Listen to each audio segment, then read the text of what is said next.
రక్షణకు మారు పేరైన పార్టీ, గీటు దాటితే వేటు వేసే పార్టీ. అలాంటి పార్టీలో నివురు గప్పిన నిప్పులా ఉంది వర్గపోరు. అక్కడ ఏకంగా ఎంపీకి వర్గపోరు తప్పడం లేదు. ఎంపీతో ఢీ అంటే ఢీ అనే స్థాయిలో పార్టీ రాష్ట్ర కోశాధికారి సవాళ్లు విసురుతున్నారా? అగ్రనాయకత్వం ఆఫీసులతో పాటు రాష్ట్ర నాయకత్వం అండదండలతో ఎంపీ ఓపెన్ వార్నింగ్ ఇస్తున్నారా? వర్గపోరుతో జాతీయ పార్టీ సతమతం అవుతున్న ఆ జిల్లా ఏది?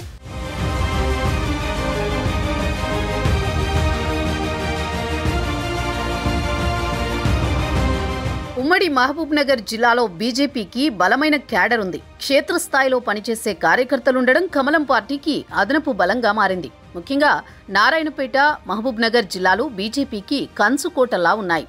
ఏ ఎన్నికలొచ్చినా పాలమూరు జిల్లాలో కాషాయ పార్టీ తన ప్రభావాన్ని చూపిస్తూ వస్తోంది. 2018లో జరిగిన పార్లమెంట్ ఎన్నికల్లో బీజేపీ తరపున డీకే అరుణ పోటీ చేసి స్వల్ప ఓట్ల తేడాతో ఓడిపోయారు. 2024 పార్లమెంట్ ఎన్నికల్లో మరోసారి పోటీకి దిగిన డీకే అరుణ మహబూబ్ నగర్ ఎంపీగా విజయం సాధించారు. ఎంపీగా గెలిచాక ఉమ్మడి పాలమూరు జిల్లా వ్యాప్తంగా పార్టీ బలోపేతానికి గట్టి ప్రయత్నాలు చేస్తున్నారు గద్వాల జేజమ్మ. కార్యకర్తల్లో కొన్ని చోట్ల ఉన్న అసంతృప్తిని తగ్గిస్తూ నేతల్లో సమన్వయానికి ప్రయత్నిస్తున్నారు. దీంతో డీకే అరుణకు పార్టీ శ్రేణుల్లో ఆదరణ లభిస్తోంది. అగ్రనాయకత్వం దృష్టిలో సమర్థురాలైన నాయకురాలిగా ఆమెకు గుర్తింపు ఉంది. ఈ క్రమంలోని జాతీయ స్థాయిలో డీకే అరుణని వక్ఫ్ బోర్డు సభ్యురాలిగా నియమించింది కేంద్ర నాయకత్వం.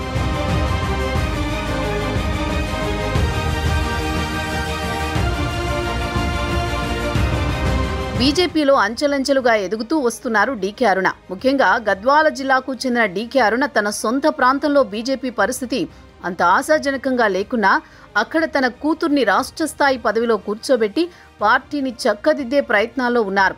ఉమ్మడి జిల్లా వ్యాప్తంగా పర్యటిస్తూ క్యాడర్ని ఉత్తేజపరచడంతో పాటు పార్టీలో అక్కడక్కడ అంతర్గతంగా ఉన్న చిన్న చిన్న సమస్యలను కూడా పరిష్కరిస్తూ వస్తున్నారు. వచ్చే స్థానిక ఎన్నికలకు పార్టీ క్యాడర్కి సిద్ధం చేస్తున్నారు. రాష్ట్ర నాయకత్వం ఏ పిలుపు ఇచ్చినా డీకే అరుణ ముందుండి పార్టీని ప్రజల్లోకి బలంగా తీసుకువెళ్లేందుకు శాయశక్తులా ప్రయత్నిస్తున్నారు. గతంలో కాంగ్రెస్తో ఉన్న అనుబంధంతో ఆ పార్టీ కార్యకర్తలను, నాయకులను బీజేపీలోకి లాగేందుకు కూడా డీకే అరుణ ప్రయత్నాలు చేస్తున్నారు.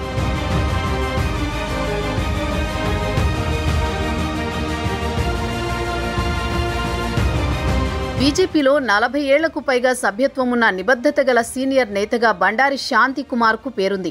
దీంతో పాటు ఆయన బీజేపీ రాష్ట్ర కోశాధికారిగా చాలా కాలంగా కొనసాగుతున్నారు. గత 20 ఏళ్లుగా అసెంబ్లీ ఎన్నికల్లో, పార్లమెంట్ ఎన్నికల్లో పార్టీ అభ్యర్థులకు చేదోడు వాదోడుగా ఉంటూ వారి విజయానికి కృషి చేస్తున్నారు. 2019 పార్లమెంట్ ఎన్నికల్లో మహబూబ్ నగర్ పార్లమెంటు స్థానం టికెట్ ఆశించారు శాంతి కుమార్. 6 నెలల పాటు మహబూబ్ నగర్ పార్లమెంటు నియోజకవర్గ పరిధిలో విస్తృతంగా పర్యటించి కార్యకర్తలను ఉత్తేజపరిచారు. ర్యాలీలు, సమావేశాలకు బాగానే ఖర్చు పెట్టారని చెప్పుకున్నారు. ఇంత చేసినా శాంతికుమార్కు నిరుత్సాహమే మిగిలింది. ఎన్నికలకు ముందే కాంగ్రెస్ నుంచి బీజేపీలోకి వచ్చిన డీకే అరుణకు అనూహ్యంగా మహబూబ్ నగర్ పార్లమెంట్ టికెట్ కేటాయించారు. దీంతో శాంతికుమార్ తీవ్ర అసంతృప్తికి లోనైనా డీకే అరుణ కోసం ప్రచారం చేశారు.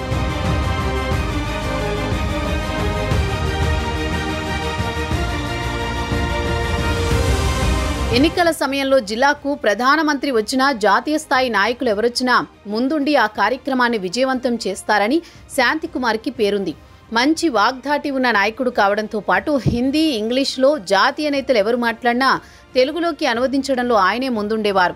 దీంతో ఒకప్పటి రాష్ట్ర అధ్యక్షుడు, ప్రస్తుత కేంద్ర మంత్రి కిషన్ రెడ్డితో పాటు బీజేపీ జాతీయ నాయకత్వంతో శాంతికుమార్కు సన్నిహిత సంబంధాలున్నాయి.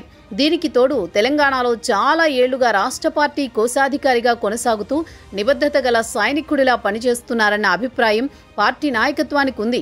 గత పార్లమెంటు ఎన్నికల్లో తనకు మద్దతు తెలపలేదని శాంతికుమార్పై ఆగ్రహంతో ఉన్నారట ఎంపీ డీకే అరుణ.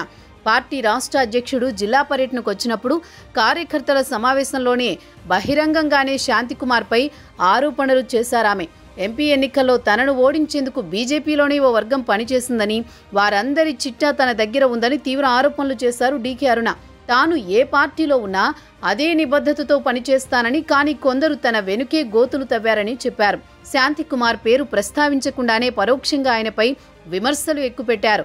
టికెట్ ఎవరైనా ఆశించవచ్చు, కానీ అధిష్టానం టికెట్ ఎవరికిచ్చినా నిజాయితీగా వారి విజయానికి కృషి చేయాల్సిన బాధ్యత సీనియర్లపై ఉందన్నారు డీకే అరుణ.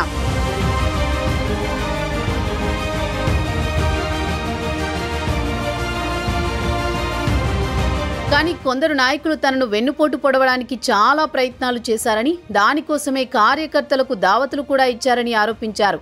పార్టీ కార్యకర్తలు, ప్రజలు తన వెంటే ఉన్నారని, మత్సలేని నాయకురాలిగా తనకున్న పేరే పాలమూరు ఎంపీగా గెలిపించిందని డీకే అరుణ చెప్పుకొచ్చారు. ప్రజల్లో ఎలాంటి ఆదరణ లేని నాయకులు కూడా తనను విమర్శించేందుకు ప్రయత్నాలు చేస్తున్నారని డీకే అరుణ కొందరు నేతలపై కన్నెర్ర చేశారు. వాయిస్ ఉన్నంత మాత్రాన రాజకీయాల్లో నెగ్గుకొస్తామంటే కుదరదని, ఉమ్మడి పాలమూరు జిల్లా వ్యాప్తంగా ఎంతో మంది కార్యకర్తలు, ప్రజలు తనకు అండగా ఉన్నారని స్టేజీపైనే శాంతికుమార్ వర్గాన్ని టార్గెట్ చేసుకున్నారు డీకే అరుణ.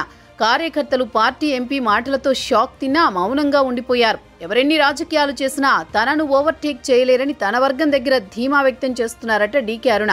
రాష్ట్ర అధినాయకత్వం తన వైపే ఉందని, జిల్లా ప్రజల మద్దతు ఉన్నంత వరకు బీజేపీలో తనకు తిరుగుండదన్న కాన్ఫిడెన్స్తో ఉన్నారు పాలమూరు బీజేపీ ఎంపీ. డీకే అరుణ వెర్షన్ అలా ఉంటే, బీజేపీలో బీసీ వర్సెస్ రెడ్డి రాజకీయాలు కూడా కొనసాగుతున్నాయనే చర్చ ఇంటా బయట జరుగుతోంది. బీసీ వర్గానికి చెందిన శాంతికుమార్ని కొందరు రాజకీయాలకు దూరం చేయాలని చూస్తున్నారని బీసీ నేతలు ఆరోపణలు చేస్తున్నారు. ఇప్పటిదాకా ఉమ్మడి పాలమూరు జిల్లా వ్యాప్తంగా బీజేపీలో ఇలాంటి రాజకీయ వాతావరణం ఎప్పుడూ చూడలేదని కొందరు బీసీ నేతలు గుసగుసలాడుకుంటున్నారట.